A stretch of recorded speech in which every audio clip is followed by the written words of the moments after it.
And here we go. All right, couple little tiny housekeeping things before we get the ball rolling here. Number one, if you are listening or watching this on YouTube or Spotify or iTunes or Google Podcast, wherever, can you do me a favor and hit that subscribe button? Because it helps. It's free, and you won't get spammed. And, it's not like I'm going to be like sending you a daily newsletter. But by subscribing, it kind of helps uplift the show a little bit. In fact, it uplifts it a lot. Helps with the algorithm, gets the show in front of more people. In fact, if you like what you're listening to or watching, drop a comment. Give me a what's up. Say good word. Hey, if you don't like what you're watching, leave me a comment. Because sometimes those are just as fun as the good ones. Give me a like. Give me a comment. Subscribe. Follow. Do those things. Really appreciate it. If you want to go above and beyond, if you want to be a true team player here with the Manistee Local Podcast, you can jump on over to Patreon and search Manistee Local. For less than a really good latte, right? You can subscribe to my Patreon. Get Daddy a little bit of funding to help upgrade the show a little bit. You get to listen to this podcast before anybody else does. And if I have anything super special going on, goes to Patreon first. Everything goes there first. You get the first. You're the first in line. You get to hear all the shit, all my rambling, all the things that come out of my face hole. You get to hear it first on Patreon. I was thinking about doing an OnlyFans page with just like, people say, you can make a bunch of money showing your feet, but I thought it's kind of like a funny little gaffe. I would just put my podcast on OnlyFans, but like the OnlyFans banner would be like a picture of my calloused runner's foot. I still might do it. You never know. Just put a link to, link up the old bank account and see what comes rolling in. This episode is brought to you by Chapo's Northside Bar, voted best burger and wings in town. Yeah, you heard that right. If you're going to go out for a burger or wings or both, you might as well go to the place that's voted the best. The best. Why wouldn't you have anything less? Look, and if you're not down for a burger or wings, that's cool. They've got salads, wraps, and sandwiches also. And this summer, it's going to get wild because on June 24th, it kicks off their summer concert series in the parking lot. Live music, folks. And guess what? It's free. Yeah.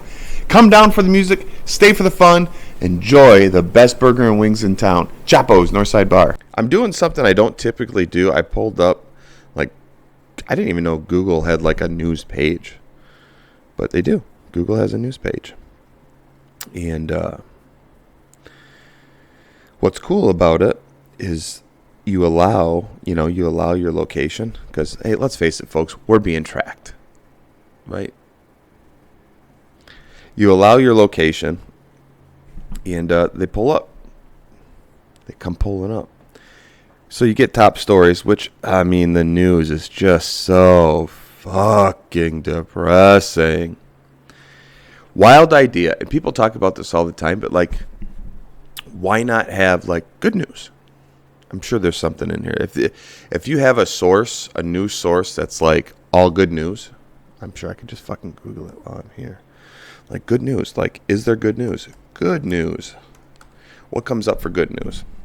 The Good News Network, holy shit. While I'm ranting, good news, inspiring, positive stories.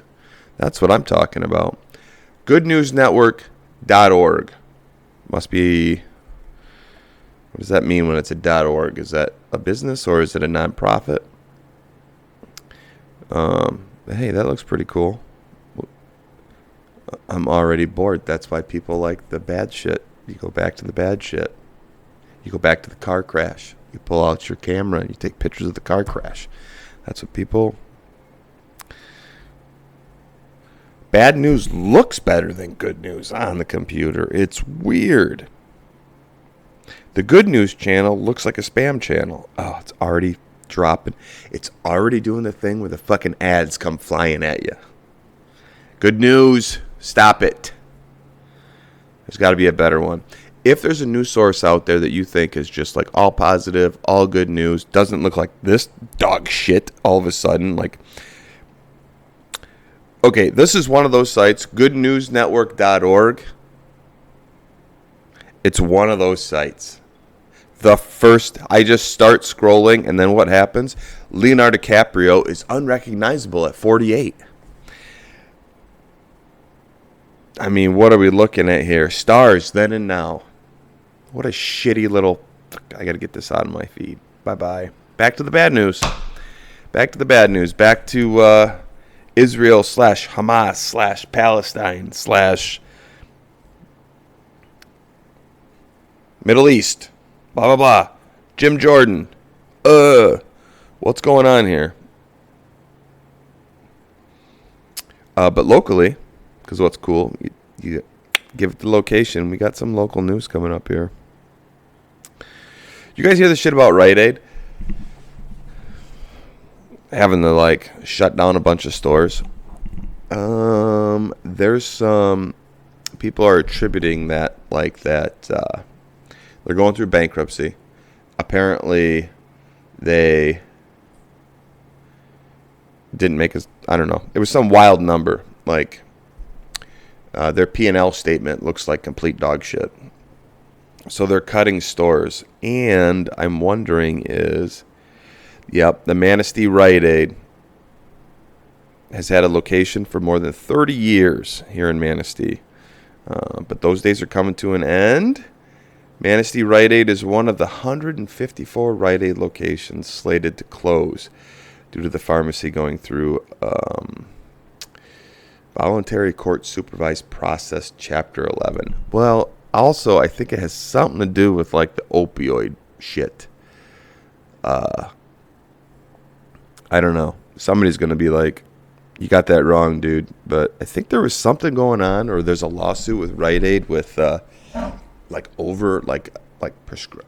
don't think they prescribed. They just had pharmacists. But there was something about overdoing it a little bit with the opioids. Shocking. Follow the money. It's not just the fucking cartels, folks. It's not just the cartels. The funny thing about Rite Aid, the writing was kind of on the wall when Walgreens came to town, and Meijer came to town, because we had Kmart. Shout out to Kmart. Are there Kmarts still around the country? I think it was T957 or T947 or T937, the shoes, the white shoes, the original, the OG shitty white shoes, before the New Balance whites came into play. Which, by the way, a pair of fucking New Balance, the white ones, the dad shoes, are ridiculously expensive. They don't even look good. I don't give a shit if they don't look good at all. I had to wear some of those, T957s or whatever they were called when I was a kid growing up. We didn't have a whole lot of money, so Kmart was it. And, Kmart was it in general because there was nothing else in town. I mean, you could go to Kmart and get a Nathan's hot dog and get yourself everything you needed. Toilet paper, shitty shoes. I think at one point they even sold the Shaquille O'Neal shoes, the Shaqs. Or maybe they were a knockoff or something. I'm rambling here. Dial it back in, homeboy. Kmart had a huge pharmacy. I mean, I think everybody in town, well, not everybody, obviously, because we had the Rite Aid, but Kmart in Manistee boomed because of the pharmacy. Rite Aid got a little business. We had City Drug downtown, Shout out to my boy John Kaiser. That corner, that local, that small drugstore really kind of anchored. The building that Manistee Beverage is in was City Drug. We had a Berglund's drugstore downtown. And I don't know, I get confused sometimes. They kind of went back and forth. Where the Ramsdale Inn and TJ's pub was like a Berglund's, or it was City Drug at one point, and then City Drug came over into the property that Manistee Beverage is in right now. City Drug was fucking rad. It's in the summer, it's a couple times a week people come in. I remember when this was City Drug, or I used to work here, or my so-and-so used to work here. History. But things change. Anyway, when Meyer came to town, the writing was on the wall for Kmart.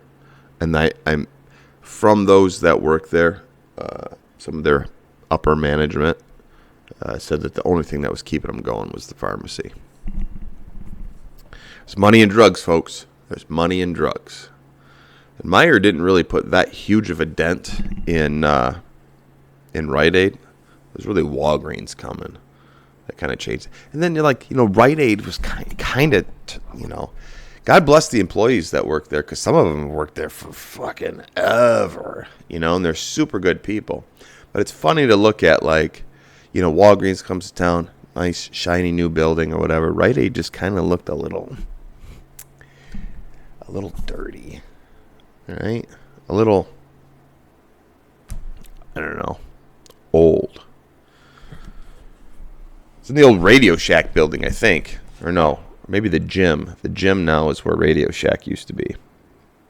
Another dying little, or dead little. How does Radio Shack not find a way to stay open? Because I always need a fucking cable for something, and they definitely always had what I needed when I needed it. And now, I'm telling you what, I'm a buyer, not a shopper. Does that make sense? So the computer shit, going online and trying to buy something, it gives me anxiety. I like knowing that I can go to Radio Shack, get exactly what I needed. Usually it was just a cable or some kind of auxiliary type thing, but I miss that ability to do that. Just like War Hardware closing, I miss the ability of going into War Hardware and saying, Don, this is what I'm looking for. And he'd be like, yep, kid, it's right over here. Or aisle fucking 4. Go down halfway, look up 2 shelves, and it's right in your face.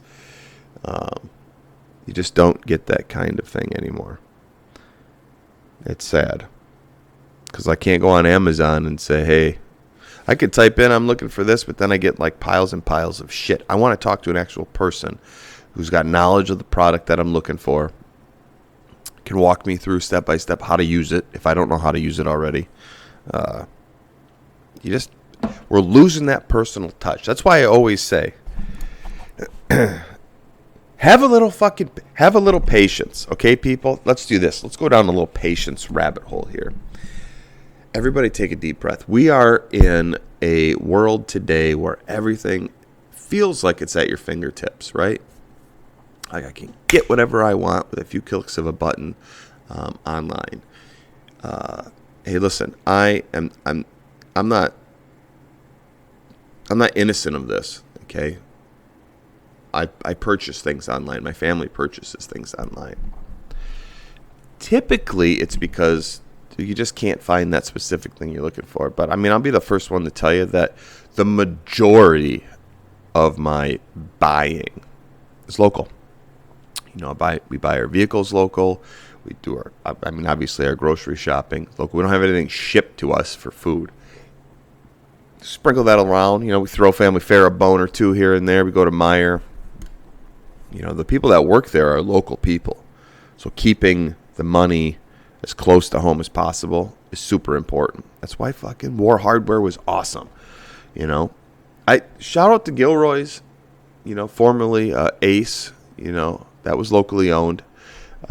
you're employing a bunch of people, and I appreciate you. I don't mind driving all the way. I say all the way out there. I don't mind driving a mile and a half to go get what I need from you. But what I'm trying to get at is that there was something beautiful about being able to shop at War Hardware and have a conversation with Don, and his small team down there.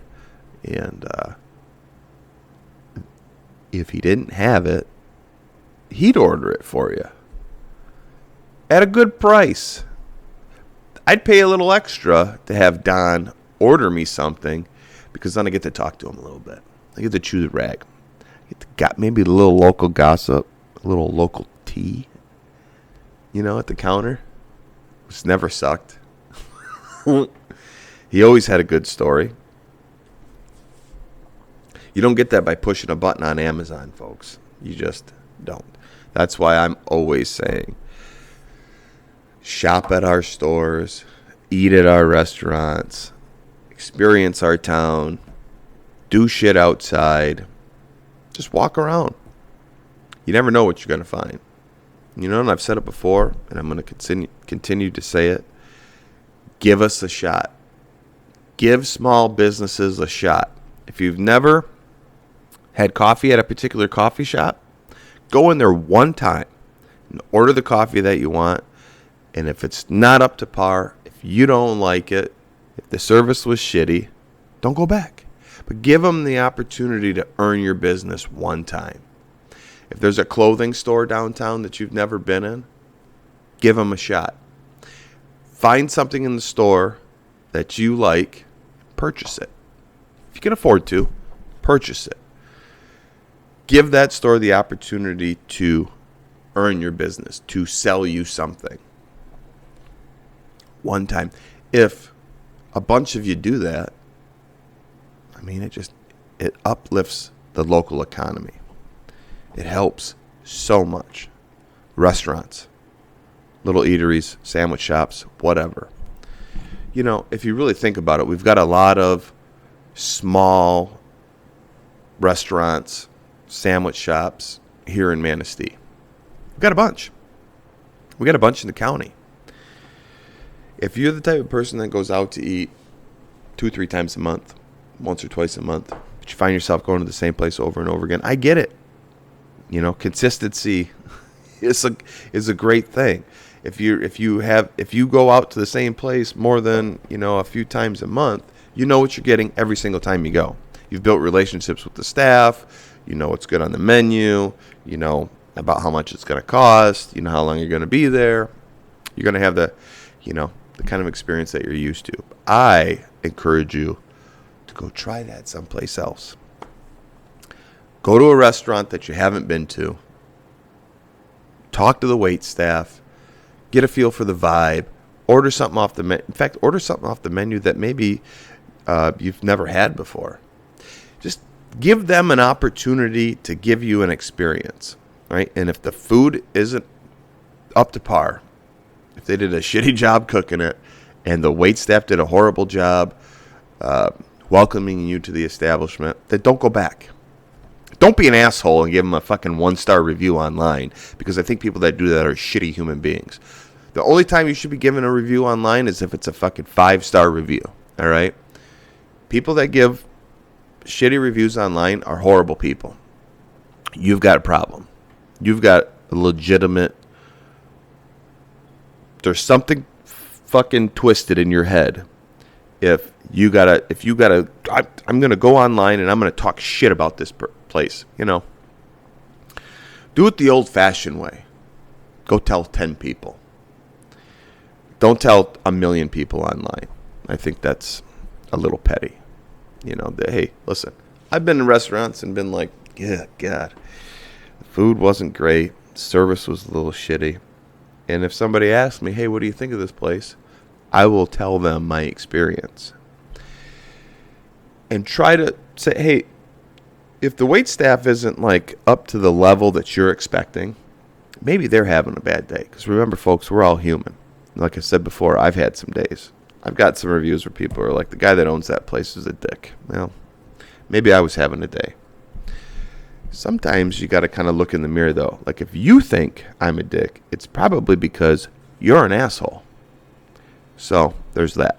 Anyways, reviews, it's either 5 stars or don't give a review. And I'm not just saying that because I own a business. I've got my fair share of bad reviews, and I've got an enormous amount of great reviews that I'm super proud of. I'm proud of myself for having some restraint when those less than favorable reviews come through. I don't think you should get into a back and forth with somebody who's got a really horrible life. But this all started talking about Rite Aid Pharmacy. And now we're talking about reviews again. Maybe there's something in me that's just can't handle it. I don't know. But let's go back to it real quick. Not the reviews. The shops, restaurants. Go and experience something new. Odds are, in my opinion, in Manistee, you go and experience a business that you've not spent your hard-earned dollar in yet. I'm going to say I'm 99% sure that your experience is going to be a positive one. So please, shop in our shops, eat in our restaurants, experience our city and our county at large. I don't think you'll be upset. If you are upset, pray about it. No, but seriously, folks, there hasn't been one. I recommend every place in town. I'm a little bit of a homer, but hey, I think you could find something great and enjoyable in every restaurant. Humans in this area are genuinely awesome people. And depending on the amount of dollars you got in your wallet, I know you could find something at some of our retail stores for sure. Check them out. Hey, we have people every day that come into Manistee Beverage Company that are just looking. It's our job to create an environment that's uplifting, that's positive, that's bright, that maybe excites them a little bit, and encourage them to spend some of their hard-earned dollars in the store when they're just looking. Because a lot of people come in, all right, here's a little, retail 101. Everybody, if you own a business, if you're in retail, I'm going to tell you something. Everybody that comes into your business, they want to buy something.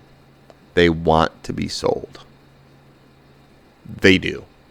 If they leave with nothing, it's because and a lot of times people come in the store and they say they're just looking and they leave with nothing.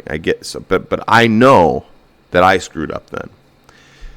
We didn't try hard enough to get them to purchase something in the store. That's the goal anyways. I mean, if you own a retail spot, you want people to spend money in your store because that's how you make a living. Everybody that comes in, even if they say, hey, guy, I'm just looking, they want to buy something. I mean, it's the whole point. I own a liquor store. I don't know too many people that don't know what they want when they come in a liquor store. If you're coming in just to look, and that's more times than not, that's not really true. I mean, if you can ask the right questions, you can get to the right space with them. They're going to tell you, actually, I'm looking for this, or and then you start a conversation. Let's just turn it into okay, they're in the liquor store, they're looking. Actually, I like IPAs, and then you have a conversation about IPAs, and then it turns into, oh, have you seen this? Have you tried this? And then before you know it, they're ringing up at the cash register. But you got to build that relationship.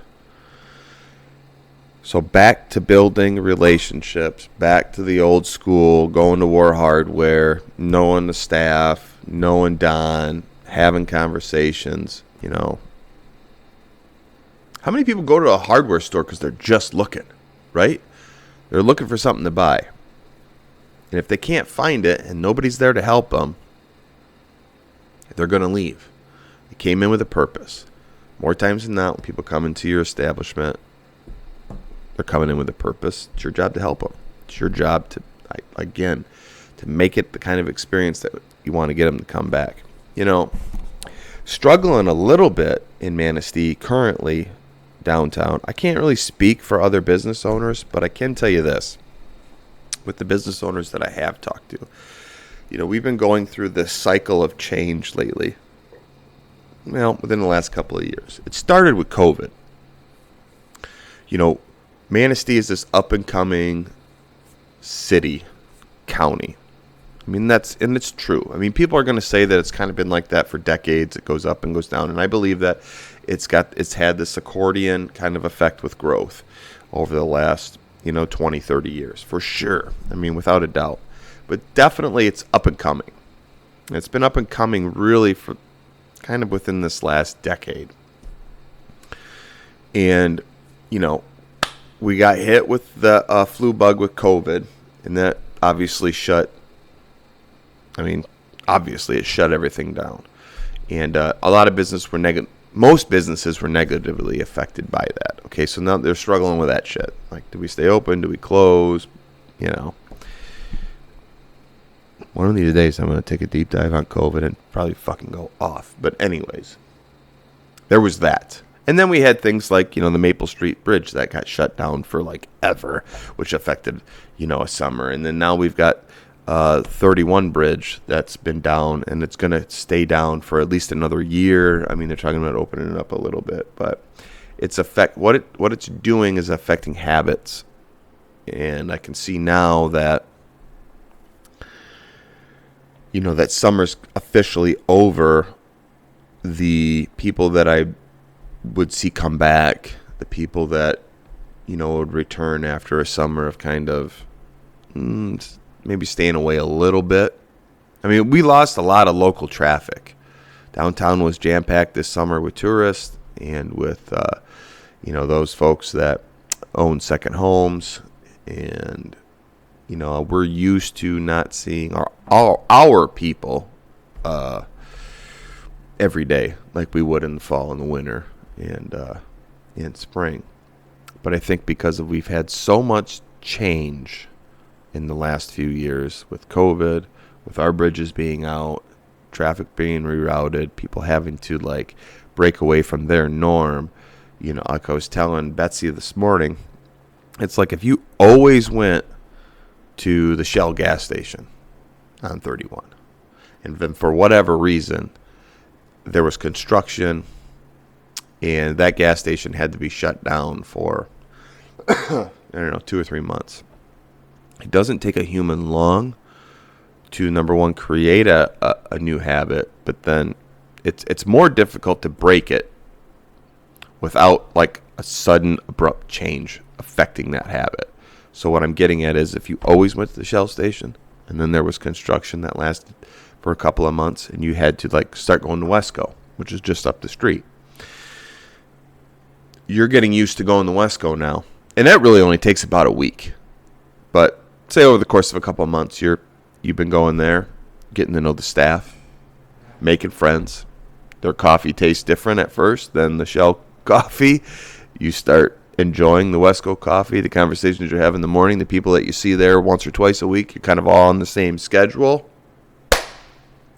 You're never going back to Shell. You're going to stay at Wesco. That's your new spot. You've made that change every morning. There's not going to be a reason for you to go back to Shell unless there's something that kind of draws you back in. And I think it has to be abrupt. And if you've been listening this far and you're from Manistee and you've made changes to your daily habits because you don't want to come downtown because, number one, it was super busy this summer. Traffic has been rerouted, so it's been a complete shit show at the corner down here, River Street and Maple. You've been forced to drive around the lake 1 million times a day because of the reroute. I get it, but we need you to come back. We need you to come back. I've talked to numerous business owners that are like, hey, where are our people? I get that you made changes, all right? But if I'm to speak for Manistee Beverage Company, I mean, we have the meats, as Arby's would say. We have all the shit and more, right? We have more of a selection of spirits and more of a selection of craft beer than any place in the county. Fight me on that. Our SKU count on the spirit side, you're going to find things here. If you're shopping anywhere for liquor in Manistee County, I guarantee you're going to find something here that you won't find anywhere else. The same goes for craft beer. So that's my come back to me speech. If you're a craft beer drinker, you're missing out because we've been collecting some really amazing beers from all over the country. They're now here at Manistee Beverage Company. You're not going to find them anywhere else. I know that because I'm tight with the distributors that are bringing the product here. I know where it's at and where it's not. Where it is right here. Don't forget about our bourbon sale, which is November 24th. That's Black Friday. Sign-ups begin November 1st. You have to come in person to sign up. You can't sign up for anybody else. And we are going to start promptly at 6 p.m. on Black Friday. Be here or be square. Yeah. So Rite Aid. This came up a couple of times yesterday. We'll finish this up. Let me tell a couple of stories. Well, maybe just one story.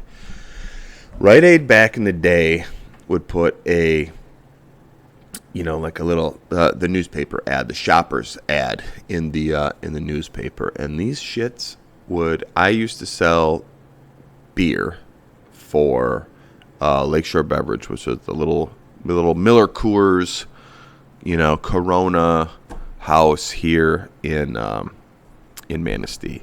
They distributed all the way up to the Eagles in Interlaken, and we sold some like Corona products and limited amounts of wine down in Muskegon County. Big territory, pretty decent sized distributor for the time. I mean, we are talking, I don't know, 20-ish years ago when I worked for them. Rite Aid would put these like little shopper's guide type ads in the newspaper, and they would do shit like a penny over cost on like Coors Light or Miller Lite, which is great for us, but they'd also do the same thing for the Bud House, for Bud and Bud Light, stuff like that. Sell an enormous amount of beer. Enormous. I mean, for this little shop, it was wild, but so there's no internet, right? I mean, I've got like a little flip phone, piece of shit phone compared to our iPhones of today. Thank you, Apple, for making my life so easy. The old timers, they'd come in with the newspaper ad and be like, all right, this week I'm drinking this because it's a penny over cost. I mean, if you could do that kind of targeted marketing today where your audience is captured, because we just can't.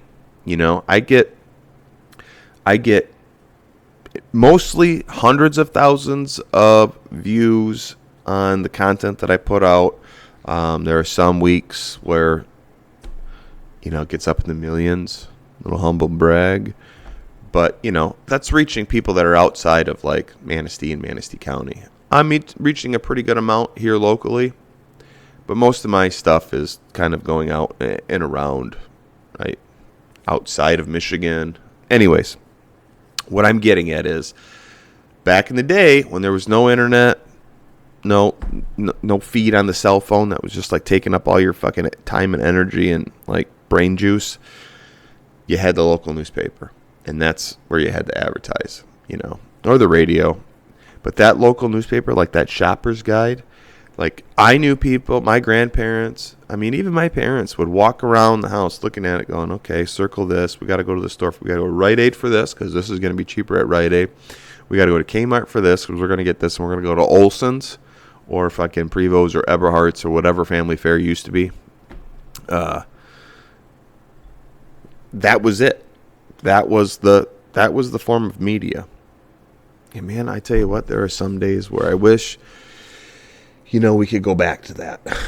From a retail standpoint, the ease of a targeted audience, because if you had that one thing that you thought would draw people into your store, drop it in the newspaper, drop it in the shopper's guide, plug it quick on the radio station. when it was like super localized, dialed in marketing. Now, Facebook will tell you, Instagram will tell you. I mean, I can dial in an ad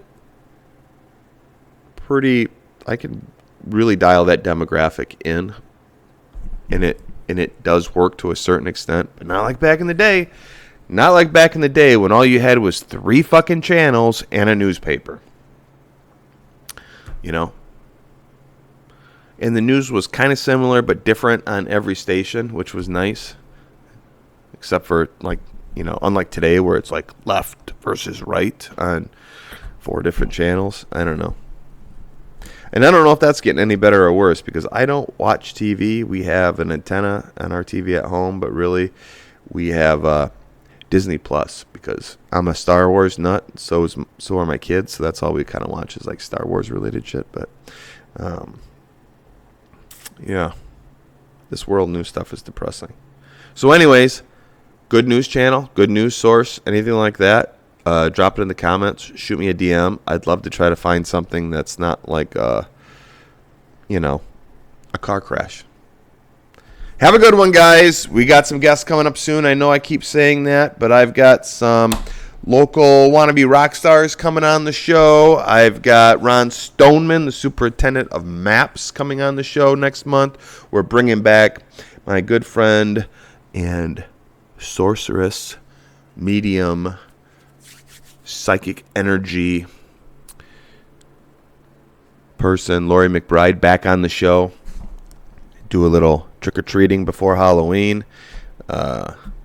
She's going to pull the spirits out of this building. She's going to pull the spirits out and around me, and we're going to do this thing this time, and we're going to have a really awesome conversation about the afterworld, the afterlife. Stay tuned.